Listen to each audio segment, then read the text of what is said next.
Bismillahirrahmanirrahim. Assalamualaikum warahmatullahi wabarakatuh. Yang terhormat Pemuji UKIM PPG dalam jabatan 2022. Perkenalkan, saya Andi Akbar Sewan SPD, mahasiswa PPG dalam jabatan kategori 1 gelombang kedua Universitas Hairun Ternate, NIM 10156220037. Saya mengajar di SMP Ulul Albab Kota Ternate. Hari ini Senin 12 Juni 2023 saya akan melaksanakan praktik pembelajaran UKIM di kelas 9 dengan materi mengidentifikasi unsur pembangun cerpen. Demikian, wassalamualaikum warahmatullahi wabarakatuh. Assalamualaikum warahmatullahi wabarakatuh. Waalaikumsalam warahmatullahi wabarakatuh.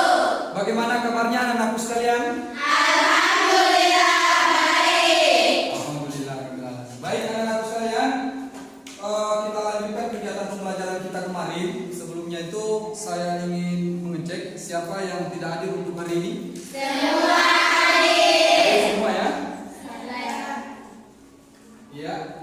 Baik, sebelum kita melanjutkan, saya persilahkan kepada ketua kelas untuk membacakan doa. Kepada ketua kelas saya persilahkan. Teman-teman sebelum belajar mari kita membacakan doa yang baik. Bismillahirrahmanirrahim. Alhamdulillahirabbil alamin. Arrahmanirrahim. Maliki yaumiddin. Iyyaka na'budu wa iyyaka nasta'in. Ihdinas siratal mustaqim. Siratal ladzina an'amta 'alaihim ghairil maghdubi 'alaihim waladdallin. Amin. Raditu billahi rabba wa bil islami dinan wa bi Muhammadin nabiyya wa rasula. Rabbi zidni ilman warzuqni fahman. Amin. Ya, silakan dulu. Baik, anak-anak sekalian, di sini Pak Guru ada kertas. Di kertas ini yang kalian lihat warna apa? Bismillah. Warna hitam. Kalian lebih dominan melihat warna hitam tanpa memperhatikan warna yang putihnya. Itulah karakter atau sifat manusia.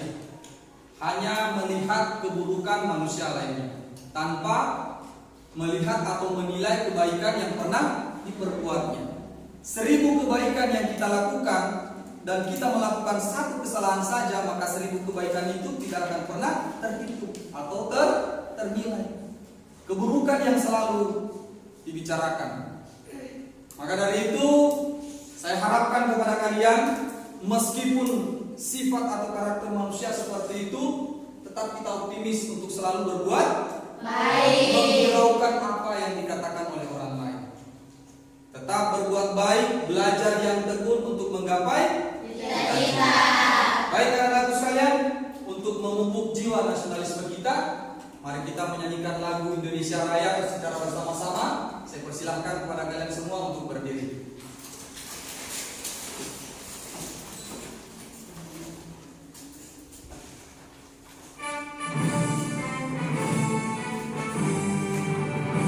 Indonesia tanah airku, tanah tumpah darahku. Di sanalah aku berdiri, jadi pandu ibuku.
ada di atas? Ada yang kenal dengan foto atau gambar di atas? Saya, Pak. Oke, silakan. Perkenalkan, nama saya Artika. Saya akan menjawab pertanyaan Pak Guru. Foto yang ada di depan bernama Raditya Dika. Betul sekali. Jadi foto ini merupakan Raditya Dika atau bernama Raditya Dika. Ada yang tahu karya dari Raditya Dika itu sendiri? Saya, Pak. Oke, silakan. Perkenalkan, nama saya Destia. Saya ingin menjawab pertanyaan Pak Guru. Jadi karya yang diciptakan dari Dika adalah karya cerpen yang berjudul Gerimis. Iya, cerpen yang berjudul Gerimis. Bagus sekali. Selanjutnya, foto yang kedua. Ada yang mengenal? Saya, Pak. Silakan. Kenalkan, nama saya Marini Putri. Saya akan menjawab pertanyaan Bapak. Jadi gambar yang di depan adalah Andrea Hirata. Iya, bagus sekali. Andrea Hirata. Jadi foto yang kedua ini merupakan Andrea Hirata. Ada yang tahu karya dari Andrea Hirata? Saya, Pak. Oke, silakan. Perkenalkan, nama saya Siti Musdalifah. Karya dari Andrea Hirata itu sendiri berjudulkan Kemarau. Kemarau, cerpen yang berjudul Kemarau. Jadi mereka ini merupakan penulis karya sastra, cerpen novel. Yang pertama, foto yang pertama merupakan Raditya. Karyanya cerpen yang berjudul Gerimis. Kemudian yang kedua, Andrea Hirata, cerpen yang berjudul Kemarau. Jadi hari ini mengapa Pak Guru menampilkan foto penulis berhubung dengan materi pertemuan kita hari ini merupakan unsur mengidentifikasi unsur pembangun di dalam karya sastra yang berupa cerpen. Adapun kompetensi dasar yang akan kita pelajari untuk hari ini yakni 3.5 mengidentifikasi unsur pembangun karya sastra dalam teks cerita pendek yang dibaca atau yang didengar. Kemudian 4.5 menyimpulkan unsur-unsur pembangun karya sastra dengan bukti dan pendukung dari cerita pendek yang dibaca ataupun didengar. Kemudian tujuan pembelajaran kita hari ini yakni setelah mengamati contoh teks cerpen tentang materi teks cerpen dengan menggunakan pendekatan saintifik, model pembelajaran problem estetik, kita dapat mengidentifikasi unsur pembangun karya sastra dengan rasa ingin tahu dan menuangkan ide atau gagasan tentang nilai-nilai cerpen yang dibaca ataupun didengarkan. Kemudian berkenalan dengan materi pembelajaran kita hari ini tentang cerpen.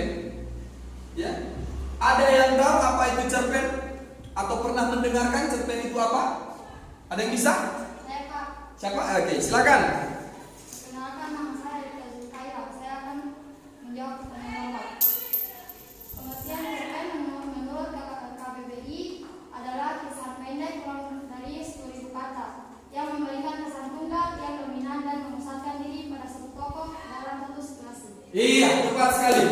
Jadi cerpen merupakan satu kisahan, satu tokoh, satu masalah yang ada di dalamnya. Satu tokoh utama yang dibicarakan. Itulah yang dimaksud dengan cerpen. Memiliki kurang lebih 10.000 Kata. Jadi itulah cerpen. Dibaca sekali duduk. Ya, jelas sampai di sini? Apa itu cerpen? Jelas ya? Jelas. Baik, selanjutnya kita akan membahas tentang unsur pembangun karya sastra. Jadi unsur pembangun atau unsur yang menciptakan, yang mendorong sehingga karya sastra tersebut terlahir, yakni ada dua. Yang pertama ada dikatakan unsur intrinsik, unsur pembangun dari dalam sebuah karya sastra. Kemudian unsur ekstrinsik, unsur pembangun dari luar sebuah karya sastra. Sehingga karya sastra tersebut berupa cerpen yang kita bahas hari ini, ya, materi hari ini adalah yang mempengaruhi sehingga cerpen tersebut terlahir atau tercipta. Baik, yang pertama unsur intrinsik yang akan kita bahas yakni tema. Yang mana yang dimaksud dengan tema adalah sesuatu yang menjadi pokok masalah, pokok pikiran dari pengarang yang ditampilkan dalam karangannya. Kemudian yang kedua ada dikatakan amanat atau biasa disebut pesan. Ada yang ingin membantu Pak Guru untuk membacakan? Saya, Pak. Oke, silakan. Amanat adalah pesan atau pesan yang dapat memberikan tambahan pengetahuan, pendidikan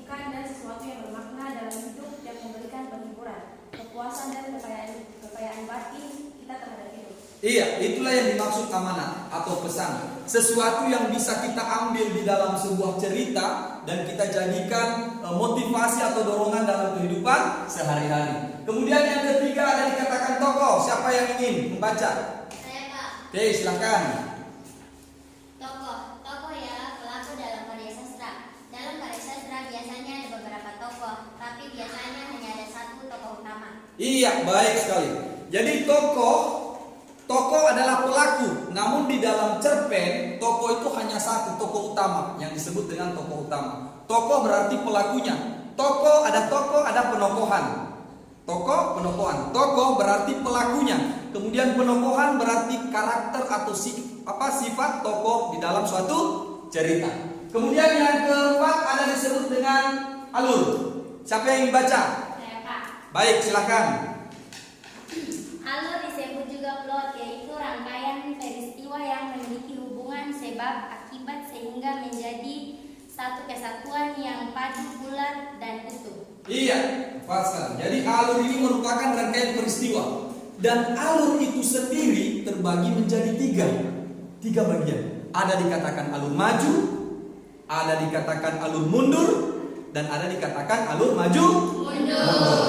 Kemudian yang terakhir, yang kelima, latar. Siapa yang ingin membantu membaca? Saya, Pak. Baik, silakan. Latar adalah tempat, waktu, dan suasana terjadinya suatu peristiwa atau kejadian yang dialami oleh tokoh. Iya, latar merupakan suatu waktu, tempat, atau suasana terjadinya suatu peristiwa yang dialami oleh tokoh utama. Latar ini terbagi menjadi tiga lagi. Ada latar tempat, ada dikatakan latar waktu, ada latar suasana. Maksudnya itu latar waktu terjadinya suatu peristiwa yang dialami oleh tokoh utama di dalam suatu cerita. Begitupun dengan suasananya, begitupun dengan waktunya atau tempatnya. Ya, paham ya sejauh ini? Baik, anak-anakku sekalian, kita lanjutkan unsur kedua. Ini unsur intrinsik, unsur pembangun dari dalam. Kemudian unsur kedua ada dikatakan unsur ekstrinsik. Ada in, ada X. Berarti ada dari dalam, ada dari luar. Unsur X ada tiga. Yang pertama ada dikatakan latar belakang penciptaan. Kemudian yang kedua ada kondisi masyarakat. Yang ketiga pandangan hidup. Di sini latar belakang penciptaan, kapal karya sastra tersebut diciptakan dalam keadaan apa pengarang?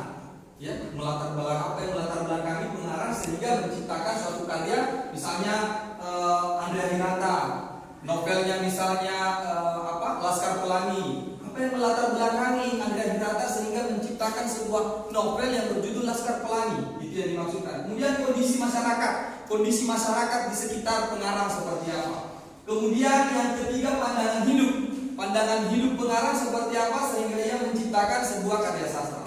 Inilah unsur-unsur pembangun dalam sebuah karya sastra. Kalau begitu Pak Uri bertanya, ada berapa unsur pembangun karya sastra? Ada berapa? Ada dua. Yang pertama unsur intrinsik, yang kedua ekstrinsik. Baik anak-anak sekalian, setelah kita memahami mempelajari materi unsur pembangun karya sastra, di sini Pak Guru ingin memutarkan video pembacaan cerpen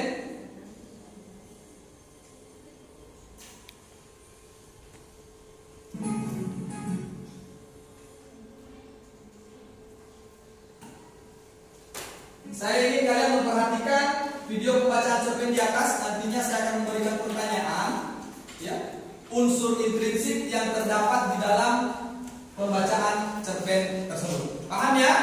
Paham. Cerpen arti kejujuran. Waktu itu saat aku masih duduk di bangku SMP, aku mengerti tentang apa itu kejujuran. Pilihan untuk berbohong dan jujur, hal itu yang aku hadapi saat aku menghadapi ujian sekolah. Saat ujian, kelas-kelasku banyak yang menyontek dengan berbagai cara. Ada yang membawa catatan kecil hingga menyembunyikan buku di bawah meja. Zul, lo mau nyontek nggak? Gue bawa sontekan nih, bisik Fadil di sebelahku saat ujian berlangsung. Boleh juga. ucapku dengan mengambil kertas darinya. Pada saat itu, aku masih belum percaya bahwa dari sebuah kejujuran. Aku akan menyontek jika menghadapi ujian matematika, fisika, hingga kimia, karena aku memang begitu suka dengan angka. Hingga akhirnya momen kenaikan kelas tiba. Aku dan teman-temanku begitu tegang saat menunggu nilai rapor yang akan diberikan. Setelah menerima rapor dari wali kelas, lalu wali kelasku mengatakan bahwa aku naik kelas.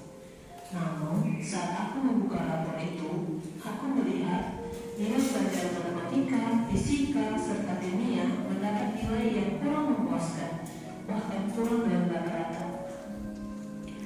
Saat itu aku merenung, bernostalgia di saat aku ujian dan menyontek di salah satu pelajaran tersebut. Kemudian hasilnya mendapat nilai buruk. Sedangkan mata pelajaran yang lain yang aku kerjakan dengan kemampuanku meraih hasil yang baik. Lalu hal tersebut aku terapkan untuk menghadapi ujian di kelas berikutnya. Ketika ujian nanti, diriku niatkan untuk berusaha jujur dalam mengerjakan soal yang diberikan, sesulit apapun. Kali ini, materi yang telah kupelajari dan yang diajarkan guruku di kelas semuanya keluar. Tanganku menuliskan jawaban di MCK dengan tenang, tanpa suatu keraguan. Hingga akhirnya pelaksanaan ujian pun selesai. Kini hanya tinggal menunggu hasilnya.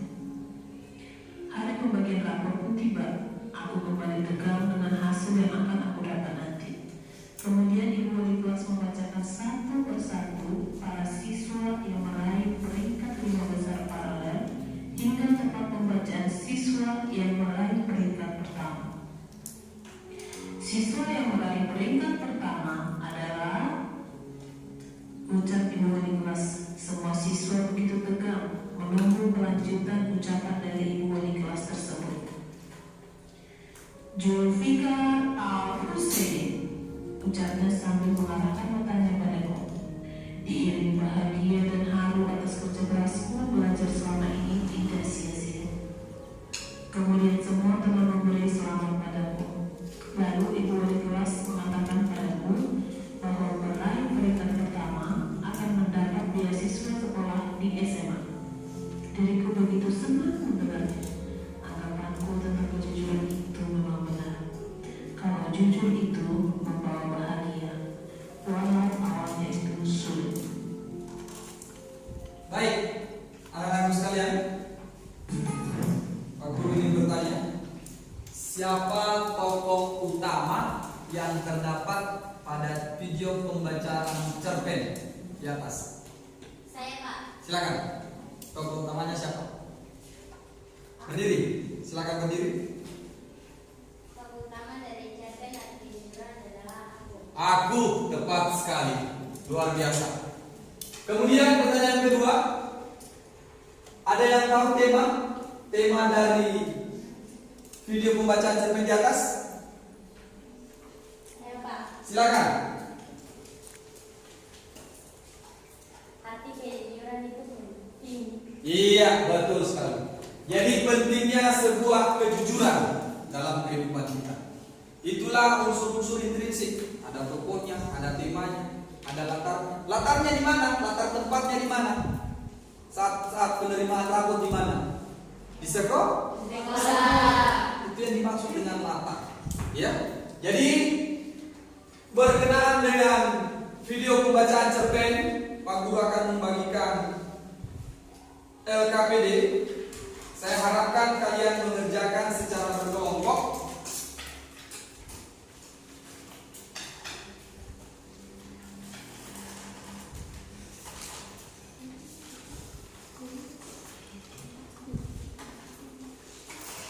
Namun sebelum itu Pak Guru ingin membagi. Ini kelompok 1, kelompok 2, kelompok 3, dan kelompok 4. Perhatikan LKPD yang Anda pegang masing-masing setiap kelompok. Di dalam LKPD tersebut ada cerpen atau cerita pendek. Kemudian silahkan kalian mengerjakan pertanyaan-pertanyaan yang terdapat pada LKPD tersebut dengan menggunakan kertas lembar dan menuliskan nama-nama yang ada di kelompok Jelas ya? Silakan kerjakan, saya berikan waktu 10 menit dari sekarang.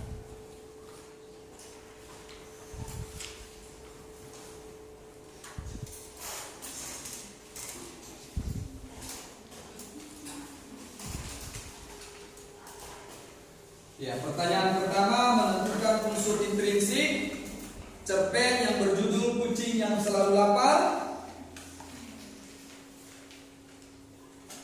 Kemudian yang kedua, menentukan unsur ekstrinsik pada cerpen Kucing yang Selalu Lapar.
Ada yang ingin ditanyakan?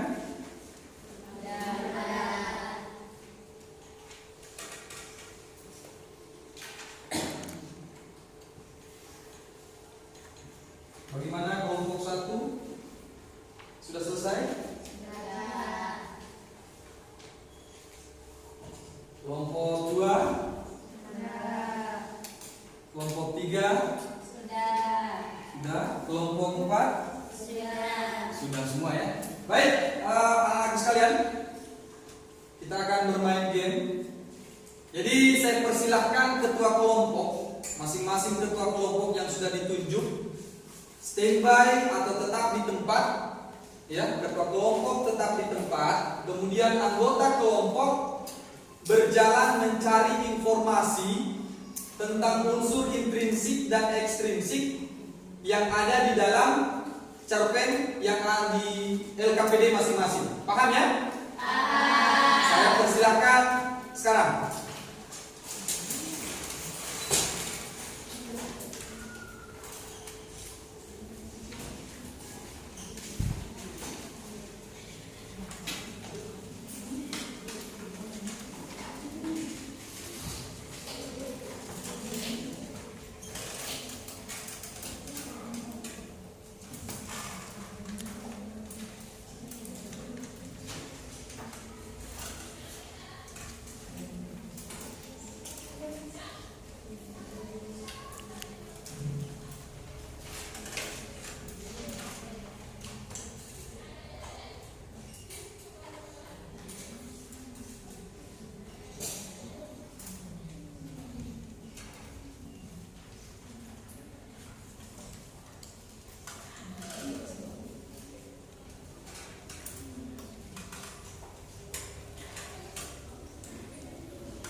Sudah kembali ke kelompok masing-masing? Sudah. Saya persilahkan ketua kelompok untuk menempelkan hasil pekerjaan kelompoknya di daftar nilai atau tempat nilai yang sudah ditempelkan di dinding masing-masing. Kelompok 2, kelompok 1, kelompok 4, dan kelompok 3. Saya persilakan. Ya, lemnya ada di sini ya.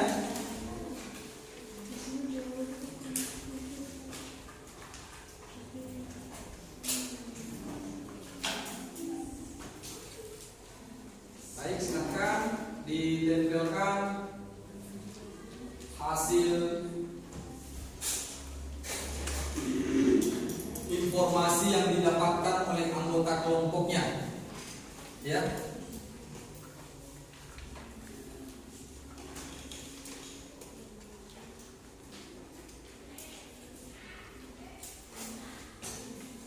Kelompok 4 sudah ditempelkan? Jadi sudah selesai kelompok 2, kelompok 1 sudah, 2, 3, dan 4.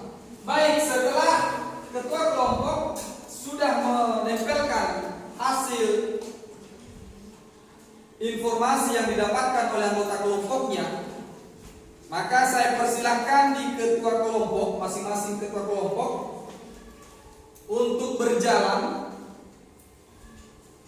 mengecek atau menilai kesimpulan atau hasil kesimpulan setiap kelompok. Jadi saya sudah bagikan bintang. Menurut Anda sudah sesuai dengan pertanyaan yang ada di LKPD dengan jawaban yang ditempelkan oleh setiap kelompok, silakan Anda berikan bintang. Saya persilakan kepada ketua kelompok. Mana kelompok 1? Kelompok 1 standby di kelompoknya. Kelompok 2, 3, dan 4 silakan ke kelompok 1. Silakan menilai lembaran kesimpulan yang sudah ditempelkan. Ya.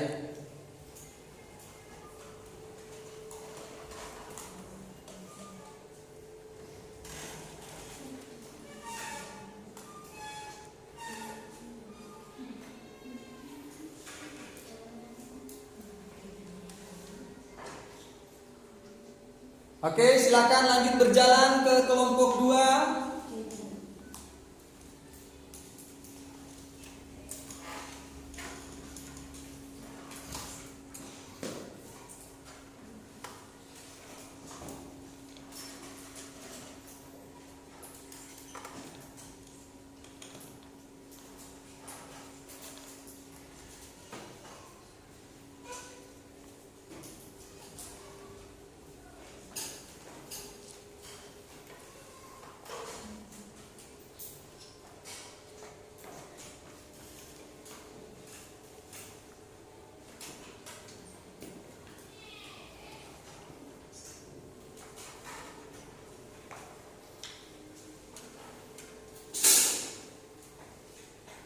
Jika sudah selesai, silakan duduk kembali ke kelompok masing-masing. Baik, kita lihat.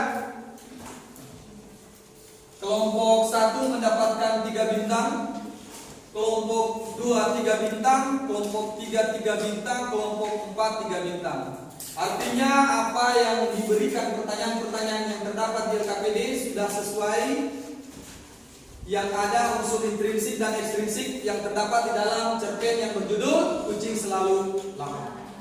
Baik, anak-anakku sekalian, saya persilahkan, mungkin ada yang bisa menyimpulkan materi kita hari ini. Saya persilahkan. Oke, silakan.